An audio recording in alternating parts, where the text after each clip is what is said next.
আসসালামু আলাইকুম, hello everyone, শুভ দুপুর। সবাই কেমন আছেন? আশা করি সবাই ভালো আছেন। প্রতিদিনের মতো এই যে সকাল সকাল রান্নাবান্না করতে চলে আসলাম, যেহেতু একটা দুপুরে ঠিক টাইমে খাবার দিতে হয়, এই জন্য একটা মাথায় চিন্তা থাকে।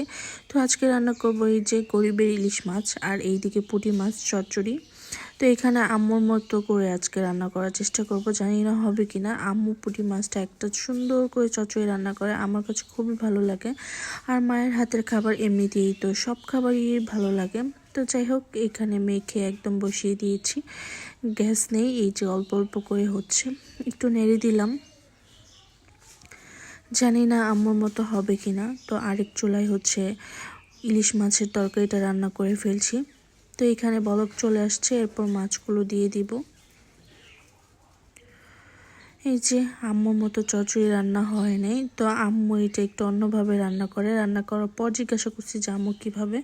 আর এইদিকে মাছ তরকারিটাও হয়ে গিয়েছে। তো এখন লাঞ্চগুলো রেডি করে ফেলবো। এই যে লাঞ্চ রেডি। তো আজকে আবার লেবু দিয়ে দিয়েছি, এই শীতের দিনে লেবুতে একদমই রস থাকে না।